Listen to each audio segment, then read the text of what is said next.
السلام علیکم ورحمۃ اللہ وبرکاتہ۔ الحمدللہ نحمده ونستعینه ونستغفره ونؤمن به ونعوذ باللہ من شرور انفسنا ومن سیئات اعمالنا، من يهده الله فلا هادي له ومن يضلل فلا هادي له، ونشهد ان لا اله الا الله وحده لا شريك له ونشهد ان سيدنا ومولانا محمدا عبده ورسوله، فقد قال الله تبارک وتعالى في القرآن المجيد والفرقان الحميد: اعوذ باللہ من الشیطان الرجیم، بسم اللہ الرحمن الرحیم۔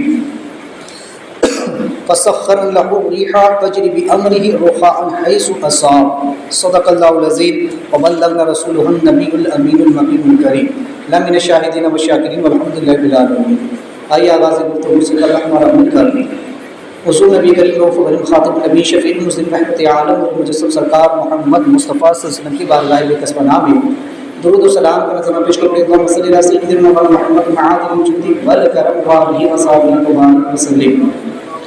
ایک مرتبہ پڑھیے: اللہم صلی علی سیدنا محمد صلاۃ تنجینا بہا من جمیع الاخطاء والآفات وتقضینا بہا جمیع الحاجات وتطهرنا بہا من جمیع السیئات وترفعنا بہا عندک الدرجات وتبلغنا صلوات من جمیع الخیرات فی الحیات بعد الممات انک علی کل شیء قدیر۔ رسول برکت کے لیے اللہم صلی صلاۃ کاملہ وسلم سلام تعالی علی سیدنا محمد نادر کے ذکر حج و تنفرج من الحوائج وتنال الرغائب وحسن الخواتم بمستص الغمام بوجهه الكريم وعلى آله وأصحابه بكل لمحة ونفس من أرض كل معلوم لك يا الله يا الله يا الله۔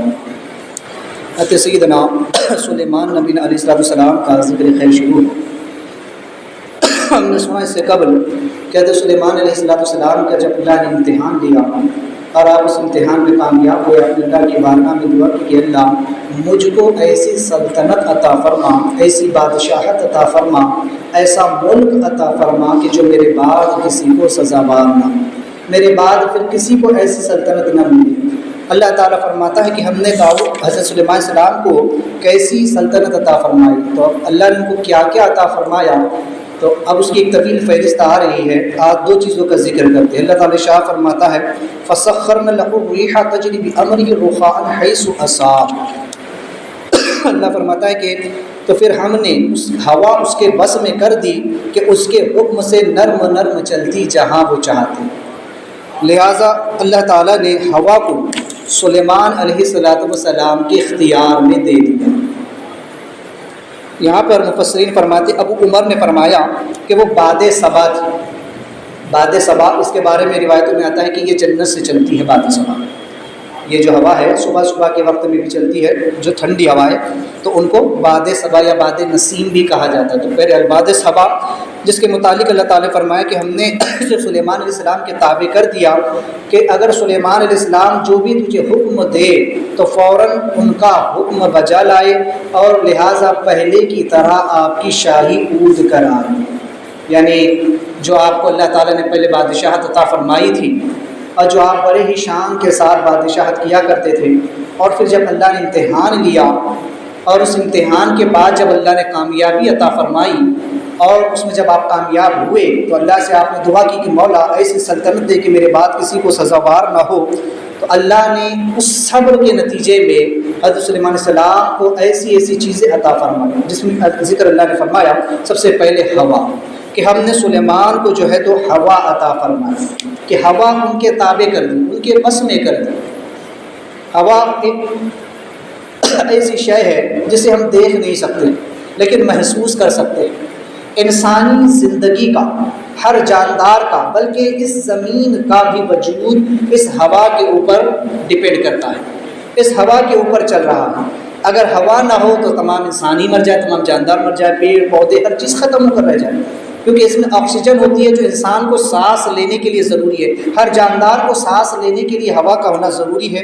اس سے کشتیاں چلتی ہے، دیے بجھتے ہیں، آگ جلتی ہے، پانی جو ہے تو چلتا ہے، بادل چلتے ہیں، درخت پتے وغیرہ ہلتے ہیں، اور اس سے جو ہے تو دریا کی موجیں ادھر سے ادھر ہوتی ہے، زمین کو زلزلہ آتا ہے۔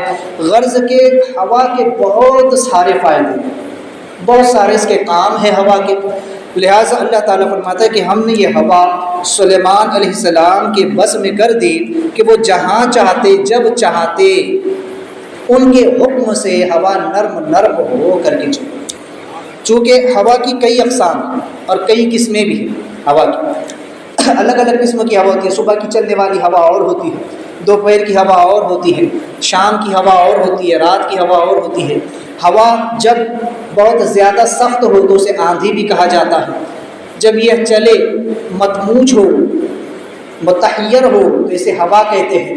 جب یہ ٹھہر جائے تو پھر یہ جمود بھی ہوتی ہے، اور تیزی اختیار کرے تو آندھی ہوتی ہے. جب نرم نرم چلے تو باد نسیم یا باد صبا کہلاتی ہے.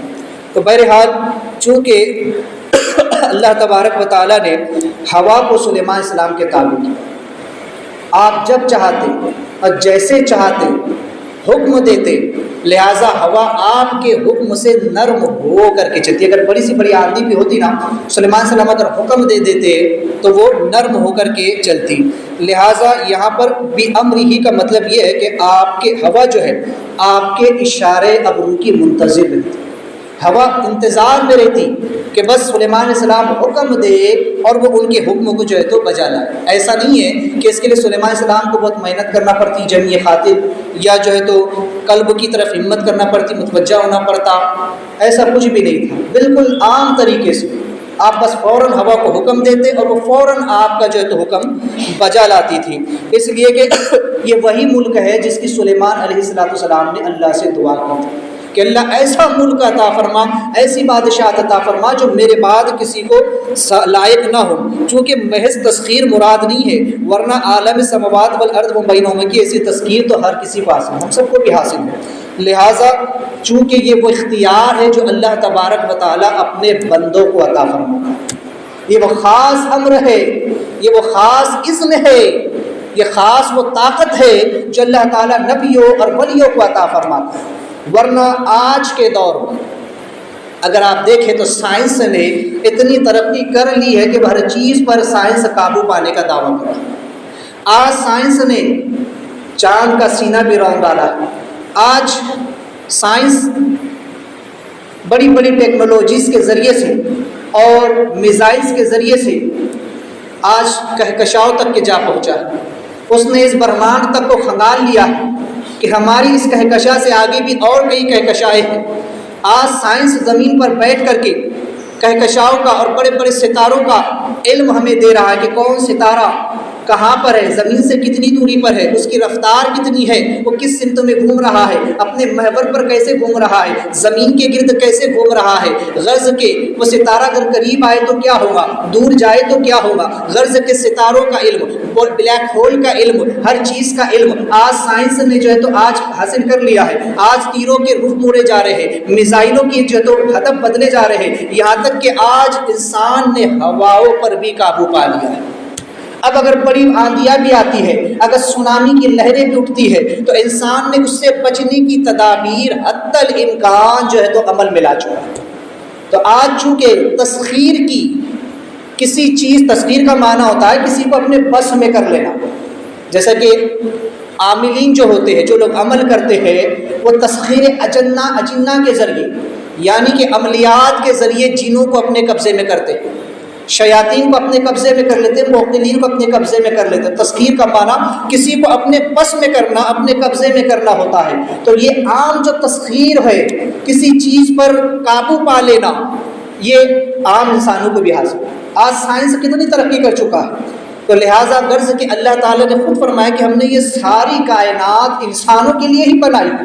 انسان تو غور تو کر، تو فکر تو کر، تو تدبر تو کر، تو آگے تو بڑھ، علم حاصل کر. ان چیزوں کے اوپر اگر تو جیسے جیسے ریسرچ کرے گا، تحقیق کرے گا، تو تجھ پر ہماری قدرت کے انعامات، ہماری قدرت کی نشانیاں واضح ہوتی چلی جائیں.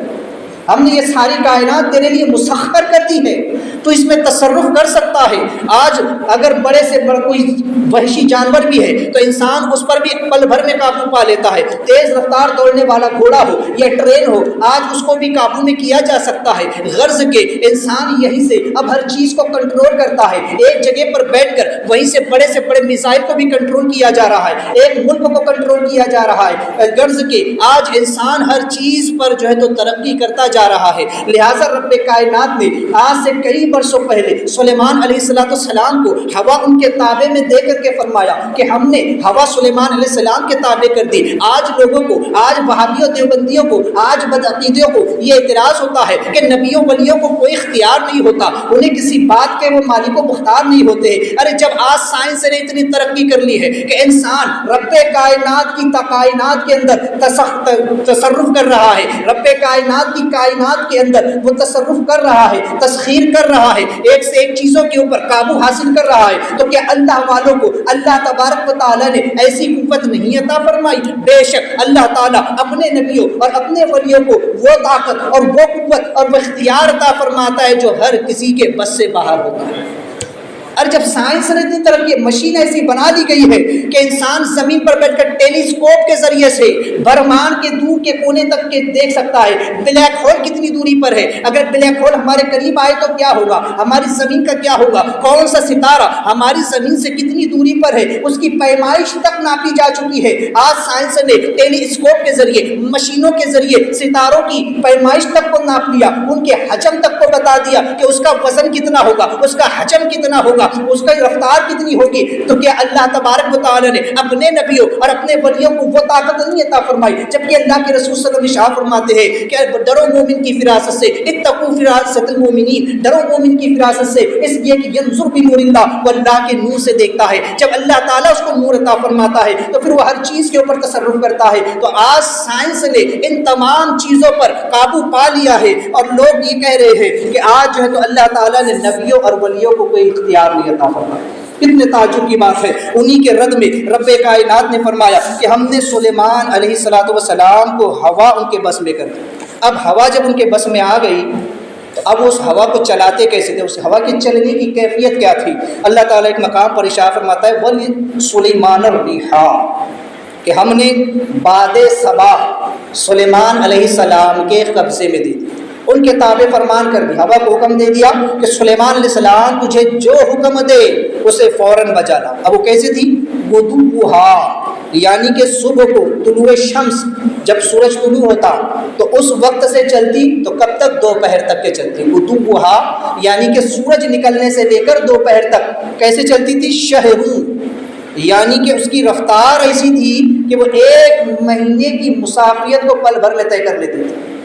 ایک مہینہ کہ انسان اگر ایک مہینے کا سفر تیز رفتار گھوڑے پر بیٹھ کر کے اگر چلے تو ایک مہینے میں جب وہ پہنچے گا جہاں پر جہاز اس نے سفر شروع کیا، ایک تاریخ سے اس نے سفر شروع کیا تیز رفتار گھوڑے پر بیٹھ کر، سب سے تیز رفتار گھوڑے پر بیٹھ کر۔ اور اگر ہم ہمارے آج کے دور کے زمانے سے دیکھیں تو چاہے پھر وہ ٹرین میں بیٹھ جائے یا پلین میں بیٹھ جائے، کیونکہ ایک چیز سمجھ لیں کہ جو چیز زمین سے لگ کر چلتی ہے اس کی رفتار کم ہوتی ہے، اور جو چیز زمین سے اٹھ کر چلتی ہے اس کی رفتار زیادہ ہوتی ہے۔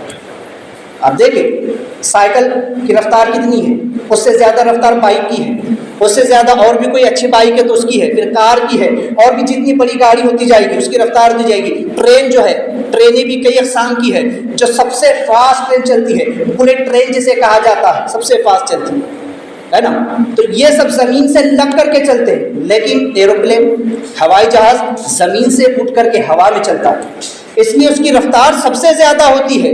ٹرین جتنا سفر جو ہے تو طے کریں گی گھنٹوں میں، وہ پلین منٹوں کے اندر طے کر لے گا۔ آپ اگر کبھی یہاں سے ٹرین میں بیٹھ کر کے دبئی جانا چاہے، مکہ یا جدہ جانا چاہے تو آپ کو کئی گھنٹوں کا سفر طے کرنا پڑے گا، کئی دنوں کا سفر طے کرنا پڑے گا، کئی دن لگ جائیں گے، لیکن وہی پلین آپ کو چند گھنٹوں کے اندر پہنچا دے گا، کیونکہ پلین ہوا میں چل رہا ہے، یہ ہوا کی رفتار ہے، یہ ہوا کی طاقت ہے۔ تو لہٰذا وہ چیز جو زمین سے لگ کر کے چلتی ہے اس کی رفتار کم ہوتی ہے، اور وہ چیز جو ہوا میں چلتی ہے اس کی رفتار زیادہ ہوتی ہے بنسبت ٹرین کے۔ پلین جلد پہنچتا ہے، تو اب سوچے کہ جب ہمارے زمانے کے اندر اگر ہم یہ دیکھیں کہ ٹرین اگر اب ایک مہینے کی رفتار میں کتنا دوڑتی ہے، یا پلین ایک مہینے کی ایک تاریخ کو نکلا اور اگلی تاریخ تک کتنی تیزی سے پوری طاقت کے ساتھ اگر وہ دوڑتا رہا تو وہ جہاں پہنچے گا، ہوا صرف سلیمان علیہ السلام کے حکم سے اس دن اس کو جو ہے تو اس سفر کو، اس مسافیت کو، اتنے وقت کو جو ہے تو چند ہی گھنٹوں کے اندر طے کر لیا کرتا۔ تو لہٰذا فرمایا کہ قدوہ شہرون کہ 1 مہینے کی راہ تک کے سفر کو وہ آدھے دن کے اندر طے کر لیتی تھی. لہٰذا امام راغب جو ہے تو فرمایا کہ وہ رواحہ پھر جو ہے تو شام کے وقت یعنی دوپہر سے لے کر کے رات تک کے شہرون پھر جب چلتی تو 1 مہینے کی راہ کو طے کر لیا کرتی تھی. یعنی صبح سورج طلوع ہونے سے لے کے دوپہر تک اور دوپہر کے بعد سے شام تک گویا 1 دن کے اندر 2 مہینے کا سفر وہ طے کر لیا کرتے تھے. لہٰذا سلیمان علیہ السلام 1 ہی دن کے اندر 2 مہینوں کے برابر کا سفر جو تو کر لیا کرتے. لہٰذا علامہ حضرت حسن سے مروی ہے کہ حضرت سلیمان علیہ السلام صبح کو دمشق سے روانہ ہو کر قیلولہ استخرا میں فرماتے. آپ تخت پر اپنے شاہی ٹھاٹ کے ساتھ جو تو سوار ہوتے اور آپ کے ساتھ شاہانہ لشکر بھی ہوتا.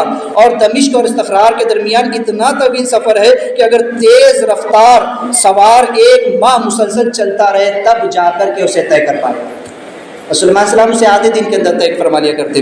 لہٰذا چونکہ استخرار بوزن فردوس فارس کا ایک شہر ہے، لہٰذا اسے صخر جنی نے سلیمان علیہ السلام کے حکم سے بنایا. صخر جنی کون ہے اس کا ذکر آگے آئے گا. افریت من الجنی، اور جس جن کا ذکر آئے گا آگے واقعے میں تو یہ وہی جن ہے جس نے سلیمان علیہ السلام کے حکم سے آپ کے لیے ایک محل تعمیر کیا تھا.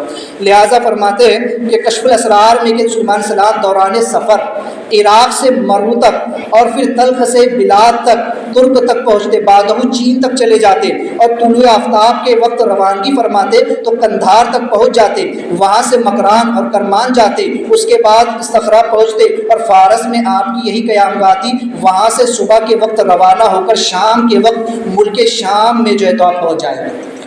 اتنا سفر آپ طے کر لیا. 1 ہی دن کے اندر آپ اتنا لمبا سفر جو ہے 1 ہی دن میں اپنی پوری کائنات اس کا جو ہے تو پوری زمین کا، چونکہ آپ بادشاہ تھے پوری زمین کے، اللہ نے پوری زمین کی بادشاہت عطا فرمائی تھی، اس لیے آپ نے اللہ تعالیٰ سے ایسی سلطنت مانگی تو اللہ تبارک و تعالیٰ نے پوری زمین کی بادشاہت بھی عطا فرمائی اور ہوا کو آپ کے تابع کر دیا تاکہ ہوا آپ کو ہر جگہ پہنچائے اور ہر جگہ نفس و نفیس پہنچ کر آپ وہاں کے حالات سے آگاہ ہو سکے کہ میری سلطنت میں کس ملک میں کیا حالات چل رہے ہیں. تو سلیمان علیہ السلام 1 ہی دن کے اندر ان تمام شہروں کے اندر گھوم کر کے آ جایا کرتے اور تمام حالات سے باخبر ہو جایا کرتے. ایسے بادشاہ سلیمان علیہ السلام تھے. تو لہٰذا گویا کہ اللہ تبارک و تعالیٰ نے سلیمان علیہ السلام کے بس میں ہوا. تو یہ کیسے ہوا، کیوں ہوا؟ یہاں پر فرماتے ہیں صاحب تفسیر البیان کہ چونکہ سلیمان علیہ السلام کو اللہ تعالیٰ جب بادشاہت عطا فرمائی تو آپ کے جنوں نے جو ہے آپ کے لیے دریا سے گھوڑے نکال کر کے لائے اور ان گھوڑوں کے پر تھے، لہٰذا وہ ہوا میں اڑنے والے گھوڑے تھے. جب سلیمان علیہ السلام کے ساتھ وہ واقعہ ہوا جس کا ذکر پہلے ہو چکا، جس کے سبب سے آپ کے نماز یا وظائف کا معاملہ ہوا، اور جب آپ نے ان گھوڑوں کو اللہ کی راہ میں ذبح کر دیا کہ یہ ان کی وجہ سے میری نماز کا ذریعہ میرا وظیفہ چھوٹا ہے، تو آپ نے اللہ کی رضا کے لیے ان گھوڑوں کو قربان کر دیا. تو لہٰذا اللہ تعالیٰ نے ان کی اس قربانی کے بدلے ان کو انعام میں ہوا عطا فرمائی کہ چونکہ آپ گھوڑوں پر بیٹھ کر سفر کیا کرتے تھے، اب جب گھوڑے نہ رہے تو اب آپ سفر کیسے کریں؟ تو اللہ تعالیٰ نے ہوا آپ کے بس میں کر دی. انعام کے طور پر اللہ نے بدلے میں آپ کو ہوا عطا فرمائی کہ اب سلیمان علیہ السلام ہوا کو جو حکم دیتے ہوا آپ کا حکم بجا لایا کرتی. یہ اشارہ ہے کہ بندہ جب اپنی کوئی چیز اللہ کی راہ میں قربان کرتا ہے اللہ اس سے بہتر نعم البدل اس کو عطا فرماتا ہے. لہٰذا فرمایا کہ من کان للہ کان اللہ لہ، کہ جو اللہ کا ہو جاتا ہے اللہ پھر اس کا ہو جایا کرتا ہے. جو اللہ کے لیے اپنی چیز قربان کر دے اللہ تبارک و تعالیٰ اس کو اس سے بہتر انعام عطا فرماتا ہے. روایت میں ہے کہ ایک موقع پر سرکار صلی اللہ تعالیٰ علیہ وسلم نے حضرت جعفر بن ابی طالب جو کہ مولا علی رضی اللہ تعالیٰ عنہ کے بھائی، تو چونکہ یہ بھی ایمان لائے تھے حضور علیہ السلام پر، تو حضور علیہ السلام نے ایک جنگ میں ان کو سپہ سالار بنا کر کے بھیجا. حضرت جعفر کو جنگ کا سپہ سالار بنایا اور جھنڈا ان کے ہاتھ میں دیا، علم ان کے ہاتھ میں دیا کہ یہ جھنڈا لو اور تم اس جو لشکر کے سپہ سالار ہو اور فلاں علاقے میں جا کر فلاں ملک میں جا کر کے آپ جو ہے تو جنگ کرو. لہٰذا سلیمان حضرت جعفر رضی اللہ تعالیٰ اس جو ہے تو علم کو لے کر کے سرکار صلی اللہ علیہ وسلم کے حکم کے مطابق جنگ کے لیے روانہ ہو۔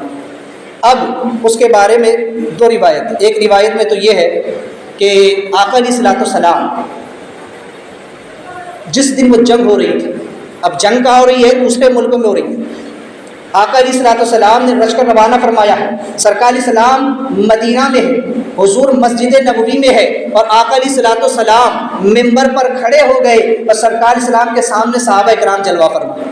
حضور علیہ السلام اس جنگ کے حالات کو یہاں بیان فرمائے، جو کچھ وہاں ہو رہا ہے حضور علیہ السلام یہاں بیان کر رہے ہیں کہ فلاں صحابی کی شہادت ہوئی، اب فلاں کی شہادت ہوئی، فلاں نے ایسے جنگ کی، فلاں نے ایسے وار کیا۔ جب حضرت سیدنا جعفر کی باری آئی تو میرے آقا علیہ الصلوۃ والسلام فرمانے لگے کہ اب علم کو چونکہ جعفر نے سنبھالا ہے اور علم جھنڈا جعفر کے ہاتھ میں ہے اور وہ دشمنوں کے ساتھ لڑ رہے ہیں، یہاں تک کہ جعفر رضی اللہ تعالیٰ عنہ کا ایک ہاتھ شہید کر دیا گیا، آپ نے علم کو دوسرے ہاتھ میں لے لیا، آپ کا دوسرا ہاتھ بھی شہید کر دیا گیا، اس کے بعد آپ نے علم کو اپنے منہ میں لے لیا، اس کے بعد آپ پر 72 جو ہے تو زخم لگائے گئے، آپ پر تیروں کے اور جو ہے تو نیزوں کے گھاؤ لگائے گئے، اس کے بعد آپ شہید ہو گئے۔ اللہ انا للہ و انا الیہ راجعون۔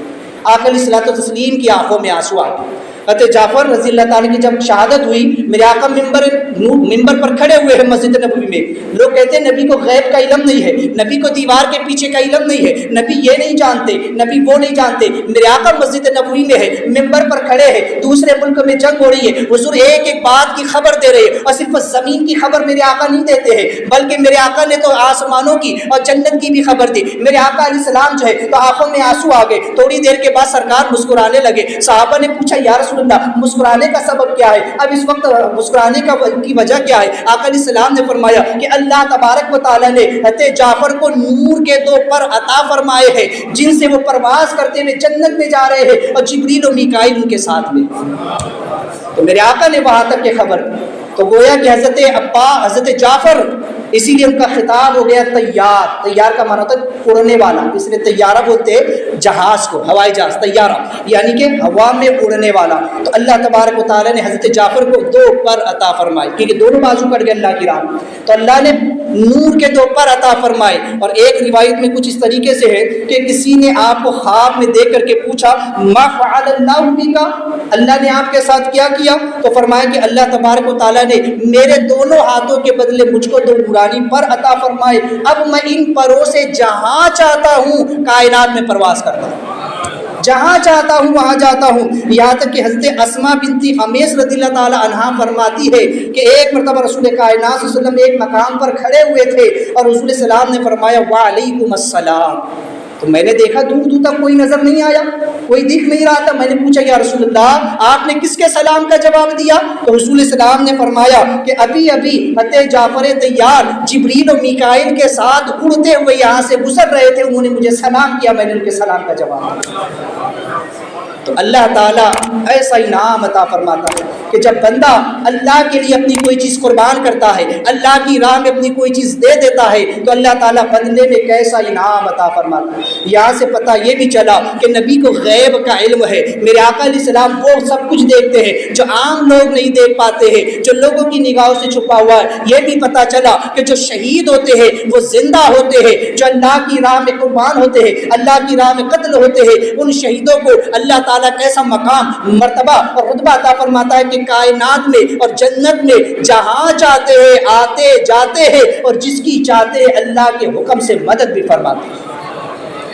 اللہ نے وہ اختیار ان کو عطا فرمایا کیونکہ انہوں نے اپنی جان، ہر انسان کو اپنی جان قیمتی ہوتی ہے، سب سے زیادہ انسان کو جان پیاری۔ جب کسی کے سامنے 2 مسئلے آ جائے جان اور مال، تو انسان کہتا ہے بھی مال لے جا، ڈاکو چور آ جائے بھی مال لے جا، لیکن کم سے کم مجھے کچھ مت، میری جان چھوڑ، کیونکہ پتہ ہے جان رہی تو مال پھر کما لیں گے۔ تو اس لیے جان سب سے قیمتی ہے، اور جو اپنی جان اللہ کی راہ میں دے دیتا ہے تو پھر اللہ تعالیٰ کیسا انعام اس کو عطا فرماتا ہے۔ ایسی شہادت کی موت اللہ تعالیٰ اس کو وہ انعام عطا فرماتا ہے، کائنات میں جہاں چاہتا ہے پھر وہ تصرف فرماتا ہے. جو کہتے ہیں کہ نبیوں ولیوں کو کوئی تصرف کا اختیار نہیں ہوتا, وہ تو مر کر معاذ اللہ مٹی میں مل گئے, کچھ نہیں کر سکتے. میرے آقا علیہ السلام کی حدیث بتا رہی ہے کہ سیدنا جعفر طیار کائنات میں جہاں چاہتے ہیں گھومتے ہیں. اور حدیث پاک میں اللہ کے رسول صلی اللہ علیہ وسلم فرماتے ہیں کہ شہیدوں کی روحیں سبز پرندوں کے جسم میں ہوتی ہے, اور جنت میں جب چاہتی ہے جہاں چاہتی ہے آتی جاتی کھاتی پیتی ہے.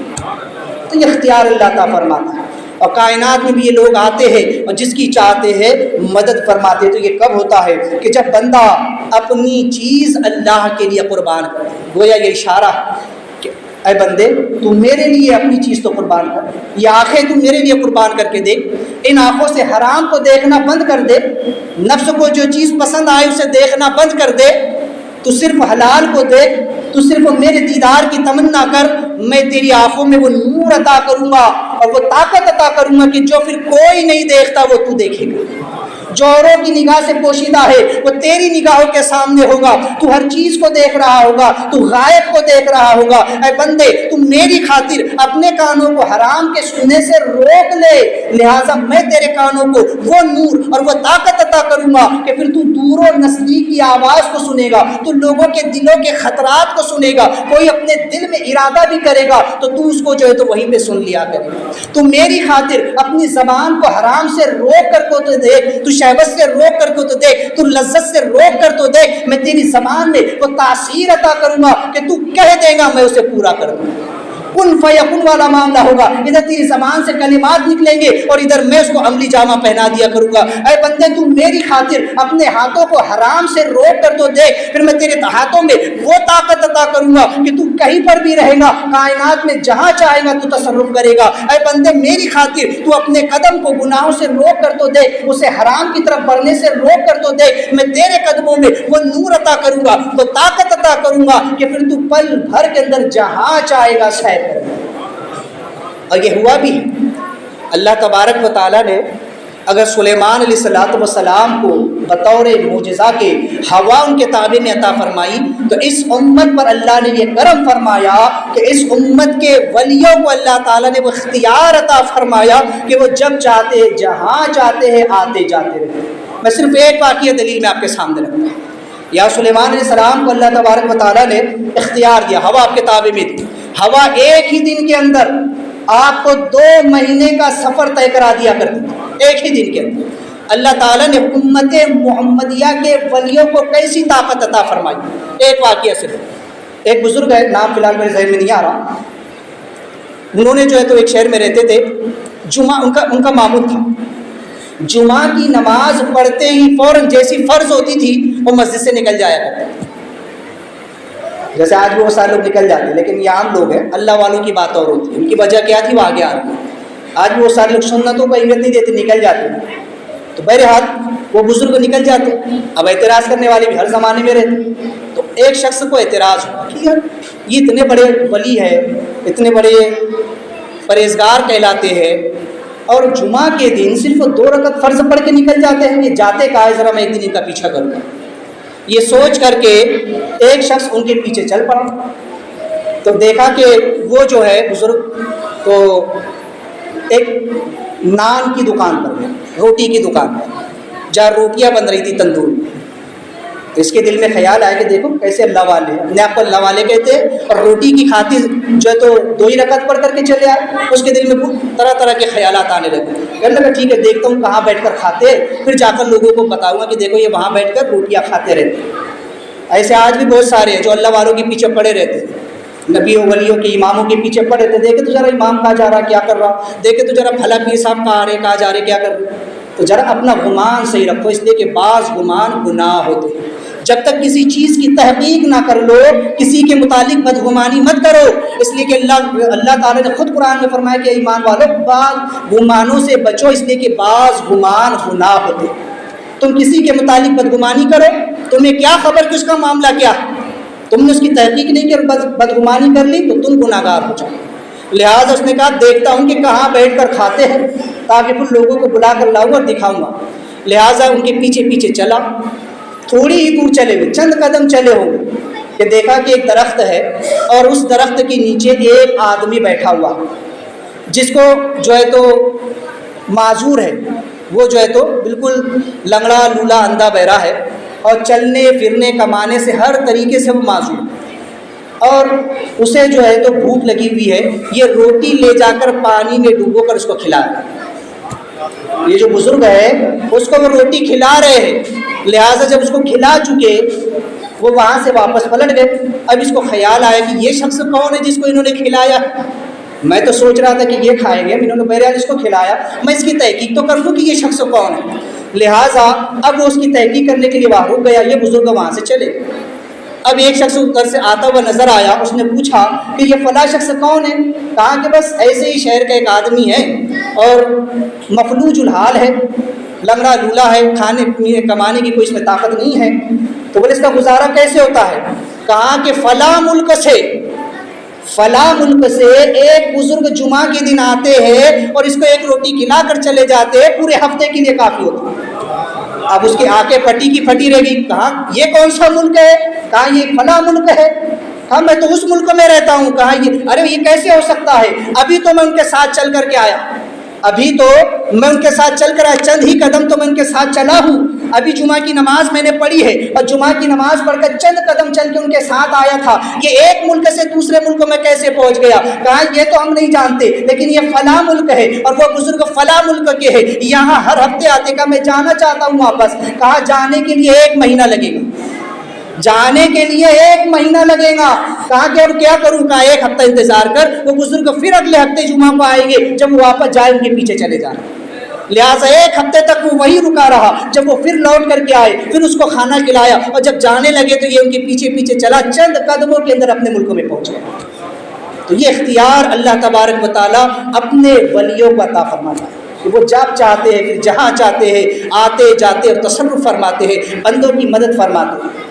تو لہٰذا یہ کب ہوتا ہے کہ جب انسان اپنے آپ کو خدا کے لیے مٹا دے۔ یہاں پر سبق ہے کہ انسان تو اپنی روح کو نفس کے اور جسم کے پنجرے سے آزاد کر کر تو دیکھ، تیری روح کی طاقت کیا ہے خود تجھے اندازہ نہیں ہے۔ روح کی طاقت کتنی ہے، یہ پورے جسم کو پورے وجود کو سنبھالے میں اس کا وزن کچھ نہیں ہے۔ آپ اگر انسان کو جو ہے تو تول کر کے دیکھیں زندہ کو اور مردہ کو، تو روح کا وزن آپ کو کچھ بھی نظر نہیں آئے گا، لیکن اس روح کی طاقت بہت ہے، اس روح کی قوت بہت ہے۔ لہٰذا گویا کہ یہ اشارہ ہے کہ انسان تو اپنی روح کو اس پنجرے سے آزاد کر، کیونکہ جسم ایک پنجرہ ہے اور نفسانی خواہشات، دنیا کی لذتیں اور شہوتیں اس پنجرے کے جو ہے تو وہ بھی پنجرہ ہی ہے، یا اس پنجرے کی جو ہے تو وہ دیواریں ہیں جس نے اس روح کو قید کر کے رکھا ہے۔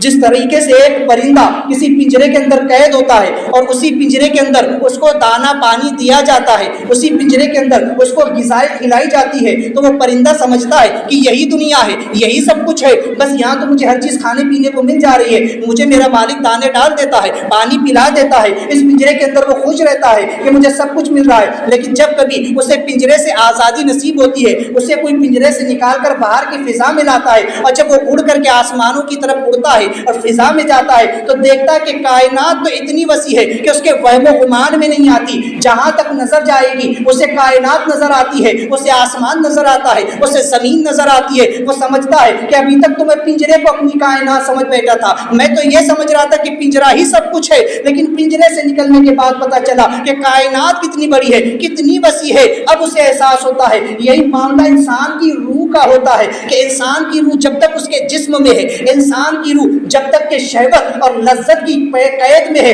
تب تک اسے احساس نہیں ہوتا کہ اس عالم کے باہر بھی کوئی عالم ہے، جس کی خبر ہمیں نبی نے دی ہے، حضور نے بتایا ہے۔ جنت بھی ہے، دوزخ بھی ہے، یہاں تک کہ آخرت کا دن بھی ہے۔ برزخ کیا ہے، عالم ہاہوت کیا ہے، عالم لاہوت کیا ہے، عالم امر کیا ہے، عالم اسفل کیا ہے، عالم سجین کیا ہے، عالم جو ہے تو علیین کیا ہے۔ غرض کے نبی نے جن عالموں کی خبر دی ہے، جو 18,000 عالم ہے، جسے سرکار غریب نواز کو آپ کے پیر و مرشد نے پوچھا تھا کیا دیکھ رہے ہو، فرمایا 18,000 عالم دیکھ رہا ہوں۔ آج ہم دیکھ رہے ہیں نہیں دیکھ پاتے.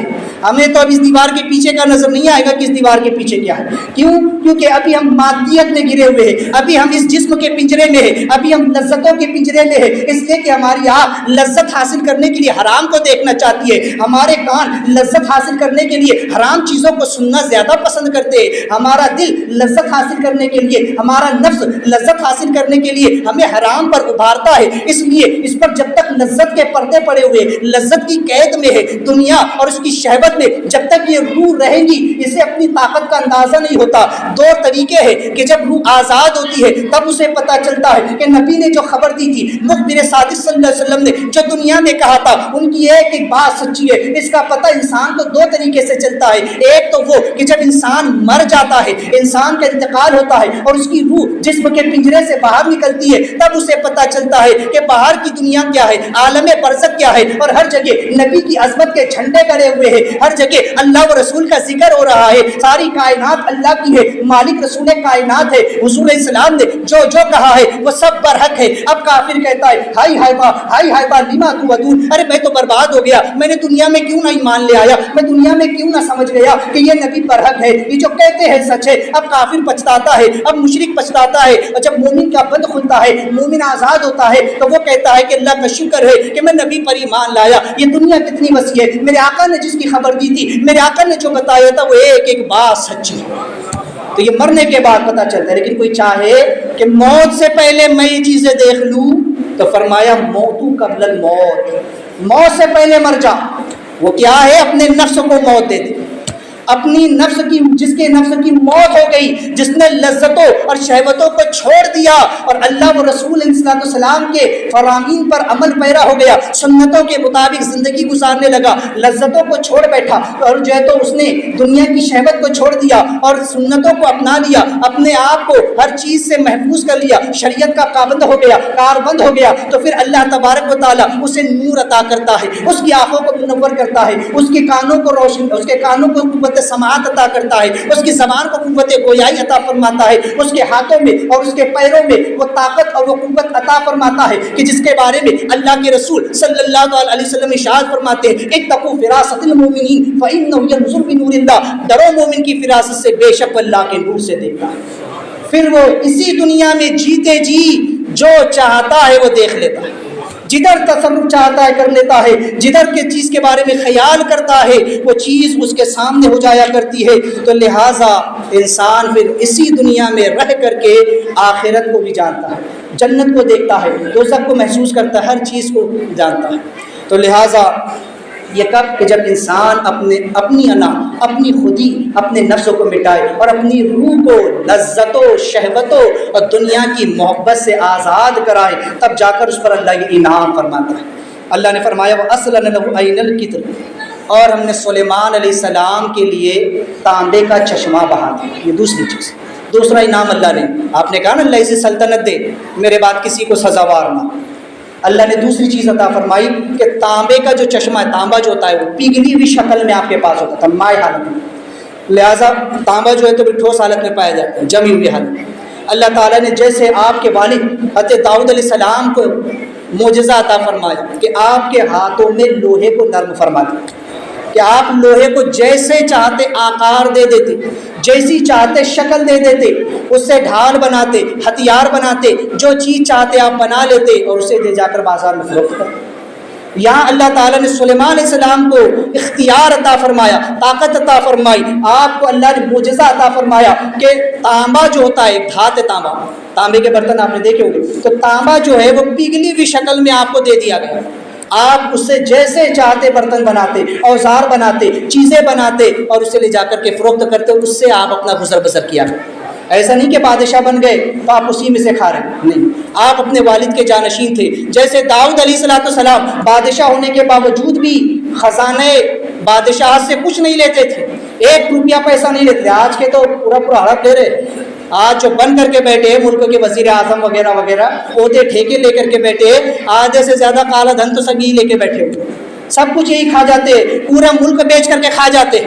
لیکن ہمیں یہ پیغام دیا گیا، انبیاء علیہ السلام نے اپنی سنتوں سے بتایا کہ اگرچہ ساری مملکت کے بادشاہ بھی ہے تب بھی اپنے خزانے سے ایک پیسہ نہیں لیتے، اپنی محنت کی روزی کماتے۔ داؤد علیہ السلام لوہے سے ہتھیار بناتے، اوزار بناتے، زرہ بناتے اور بازار میں لے جا کر بیچتے، اور اس سے جو آمدنی آتی اس سے اپنا گھر چلایا کرتے۔ سلیمان علیہ السلام کے لیے اللہ تعالیٰ نے تانبے کو پگھلی ہوئی شکل میں دے دیا، آپ اس سے جو چاہتے اوزار بناتے، ہتھیار بناتے، برتن بناتے، اسے لے جا کر فروخت کرتے اور اس کی جو آمدنی آتی اس سے اپنا گھر چلایا کرتے۔ کتنے بڑے بادشاہ، پوری زمین کے بادشاہ ہے، اور اللہ نے طاقت ایسی عطا فرمائی کہ آپ ہواؤں پر سفر کرتے ہیں، ہوا آپ کے اختیار میں ہے، تانبا دے دیا گیا۔ اب یہ آگے اور بھی چیزوں کا ذکر آ رہا ہے، لیکن غرور نہیں ہے، تکبر نہیں ہے، انا نہیں ہے، دکھاوا نہیں ہے، ریاکاری نہیں ہے، بلکہ عاجزی ہے۔ سراپا اپنے آپ کو خدا کی بارگاہ میں جھکائے رکھتے ہیں، ہر کام کے بعد اللہ کا شکر ادا کرتے ہیں، اللہ کی بندگی کرتے ہیں۔ مولا تیرا شکر ہے، تو نے سلطنت عطا فرمائی۔ آج کسی کو ذرا سا عہدہ کیا مل جاتا ہے، انسان کے پیر زمین پر نہیں ٹکتے ہیں، وہ آسمانوں میں اڑنے کو دیکھتا ہے۔ ارے انسان اپنی اوقات مت بھول، ذرا سی تیرے اندر طاقت کیا اللہ تجھ کو کیا دے دی۔ اگر کسی کو مال مل گیا، رتبہ مل گیا، عہدہ مل گیا تو وہ اپنے سے نیچے والے کو خاطر میں نہیں لاتا ہے۔ سلیمان علیہ السلام ہر ایک سے عاجزی کے ساتھ ملا کرتے، اپنی پوری مملکت کا جو تو آپ دورہ کرتے۔ آپ نے اللہ سے کہا، مولا کریم اپنی پوری مملکت میں گھومنا چاہتا ہوں، جانا چاہتا ہوں۔ اللہ نے ہواؤں کو اپنے اختیار میں دیا، ہر جگہ پہنچتے، لوگوں کی دستگیری فرماتے، ہر ملک میں جاتے، وہاں کے لوگوں کے حالات کو دیکھتے۔ آج تو کوئی اگر کبھی ملک کا وزیر اعظم بھی بن جاتا ہے، اسے خبر نہیں ہے کہ کس گھر میں چولہا بھی جل رہا ہے کہ نہیں۔ آج جو تو مہنگائی کتنی بڑھ چکی ہے، غریب کیسے زندگی گزار رہا ہوگا۔ ارے یہ تو ہمارے اسلاف نے دکھایا ہے، یہ تو عمر فاروق نے دکھایا ہے کہ آدھی دنیا پر حکومت کرنے کے باوجود یہ عمر فاروق ہے کہ جو اپنی پیٹھ کے اوپر آٹے کی بوری رکھ کر کے ایک بیوہ خاتون کے گھر میں جاتے ہیں، اس کے چولہے میں پھونک مارتے ہیں، وہ روٹیاں بناتی ہے، اور پھر وہ روٹی جب اپنے بچے کو کھلاتی ہے وہ کہتے کہ اے بہن تو عمر کو میری خاطر معاف کر دے۔ جب اپنا قصور معاف کرا لیتے تب جا کر ان کو چین و سکون آتا۔ یہ ہماری تاریخ ہے، یہ اسلام ہے، یہ اسلام کی تاریخ ہے۔ تو بہرحال اللہ تبارک و تعالیٰ کا یہ پیغام اس آیت سے ہمیں ملتا ہے کہ انسان، اللہ تعالیٰ نے حضرت سلیمان علیہ السلام کو جب آپ نے اپنی چیز اللہ کے لیے قربان کی تو اللہ نے ہواؤں کا آپ کے اختیار میں دیا، جو ہوا اس طرح سے چلتی کہ 2 مہینے کا سفر 1 دن کے اندر طے کر دیں، اور تانبا جو ہے وہ پگھلی ہوئی شکل میں آپ کے پاس ہوتا تاکہ آپ اس سے جو چاہتے چیز بنا لیا کریں۔ یہ اشارہ ہے کہ اے بندے، اگر ہماری خاطر تو اپنا سب کچھ قربان کرے، اگر تو بھی ہمارے لیے قربانیاں پیش کرے تو پھر ہم تجھ کو بھی ایسی سلطنت عطا فرمائیں گے، تجھ کو ایسی بادشاہت عطا فرمائیں گے، تو اپنے آپ میں بادشاہ ہوگا، اپنے آپ میں بادشاہ ہوگا۔ اے بندے، اگر تم میری خاطر اپنی لذتوں کو چھوڑ دے، میں نے وہاں سلیمان علیہ السلام کو ہوا عطا فرمائی تھی، تجھے میں ایسی تصور کی ہوا عطا کروں گا، تجھے ایسے تخیل کی قوت عطا کروں گا، سوچنے کی ایسی طاقت عطا کروں گا کہ تو اگر زمین پر بیٹھ کر جنت کا تصور بھی کرے گا، جنت تیری نگاہوں کے سامنے۔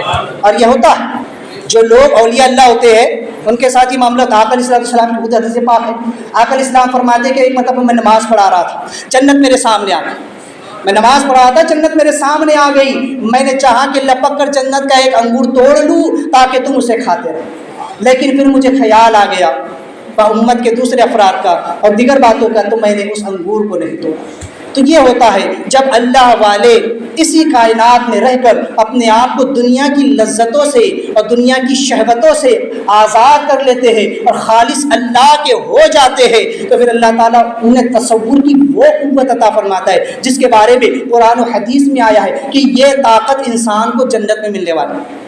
یا تو اولیاء اللہ کو نصیب ہوتی ہے، لیکن جنت میں ہر انسان کو ہوگی۔ کیسی؟ انسان جنت میں ہوگا تو بس تصور کرے گا، وہ سوچے گا کہ کاش کہ میں یہاں جاؤں، فوراً وہاں پہنچ جائے، وہ تصور کرے گا فلاں چیز میرے سامنے کھانے کی آ جائے، اسی وقت اس کے سامنے ہوگی، وہ صرف سوچے گا، اس کے ذہن میں خیال آئے گا کہ یہ پینے کا مشرب میرے سامنے ہو اور فوراً اس کے سامنے حاضر ہو جائے۔ تو یہ قوت تصور جو ہے سوچنے کی، جیسا کہ آج بھی انسان جب سوچتا ہے نا تو اس کی سوچ محدود ہے، جبکہ انسان کتنا سوچ سکتا ہے، انسان اتنا سوچ سکتا ہے، ہر انسان اپنی جو تو طاقت کے مطابق سوچتا ہے کہ میں سوچنے کے لیے تو انسان سوچتے بادشاہ ہوں، میں یہ ہوں، میں آسمان میں پہنچ گیا، میں یہاں چلا گیا، میں ساتوں آسمان گھوم کر آ گیا. اور اس کی ایک مثال ہے خواب. جیسے کہ انسان خواب میں سب کچھ دیکھتا ہے نا، لیکن اللہ تعالیٰ جو بندے اللہ کے لیے اپنا سب کچھ قربان کرتے ہیں نا، ان کو وہ طاقت اللہ عطا فرماتا ہے کہ وہ اسی دنیا میں رہ کر سوچ لیتے ہیں. اگر وہ تصور کر لیتے ہیں کہ ایسا ہو تو فوراً ویسا ہو جاتا ہے. وہ چاہتے ہیں یہ ہو تو وہ چیز آ جاتی ہے، ان کے سامنے حاضر کر دی جاتی ہے. اور دوسری چیز اللہ تعالیٰ نے ان کے لیے تانبے کے چشمے کو جو ہے تو پگھلی ہوئی شکل میں لا دیا. اسی لیے اللہ فرماتا ہے کہ جو بندہ میرے لیے اپنے دل کو پاک کرے گا نا، اس کے دل میں میں حکمت کے چشمے بہا دوں گا، علم کے چشمے بہا دوں گا. علم کا ایسا سیلاب ہوگا، ایسی نہریں ہوں گی کہ وہ اس سے قیمتی موتی نکالے گا، اور جب لوگوں کے سامنے رکھے گا لوگ اس سے فائدہ حاصل کریں گے. تو یہاں تو سلیمان علیہ السلام اس پگھلے ہوئے تانبے سے برتن بناتے یا اوزار بناتے اور اسے لے جا کر بیچتے اور اس سے آمدنی ملتی، اس سے اپنا گھر چلاتے. یہ دنیا کا فائدہ تھا. لیکن جب بندے کے دل میں علم، اس کے دل کو علم اور حکمت سے بھر دیتا ہوں، اور جب اس کی زبان سے حکمت جاری ہوتی ہے تو کسی کافر کو ایمان ملتا ہے، کسی بے دین کو جو ہے تو زندگی مل جایا کرتی ہے، کسی کو زندگی گزارنے کا سلیقہ ملتا ہے، کوئی گنہگار راہ راست پر آتا ہے. اور یہ اس آمدنی سے بہتر ہے جو سلیمان علیہ السلام کمایا کرتے تھے، بلکہ یہ وہ آمدنی ہے جو اس کو کل قیامت کے دن فائدہ دے گی کہ اس کی تقریر سے یا اس کی زبان سے نکلے ہوئے الفاظ کی وجہ سے فلاں کافر نے ایمان قبول کیا ہے، فلاں مشرک جو ہے تو تائب ہوا ہے، فلاں گنہگار جو ہے تو تائب ہوا ہے، فلاں نے توبہ کی ہے. تو کل قیامت کے دن اس کا اجر و ثواب کئی گنا بڑھ جائے گا. یہ اس کا اجر ہوگا، یہ اس کا بدلہ ہوگا، یہ اس کا نعم البدل ہوگا جو اللہ قیامت میں اس کو عطا فرمائے. تو شرط ہے، اس لیے اللہ کی سبحانہ فرمایا کہ اپنے ظاہر و باطن کو پاک رکھو. بزرگوں نے کہا کہ اپنے ظاہر و باطن دونوں کو پاک رکھو، نہ جانے کب خدا سے ملاقات ہو جائے. تو بہرحال یہ ان آیات سے ہمیں ایک سبق بھی ملتا ہے. دعا ہے کہ مولا کریم اپنے حبیب صلی اللہ علیہ وسلم کے طفیل ہم تمام کو تزکیہ نفس تصفیہ قلب کی توفیق عطا فرمائے، اور دین و شریعت و سنت پر صحیح طور پر عمل پیرا ہونے کی توفیق عطا فرمائے. دوران گفتگو کوئی غلطی ہوئی ہو تو توبہ کرتا ہوں. استغفر اللہ ربی من کل ذنب و اتوب الیہ، لا الہ الا اللہ محمد رسول اللہ.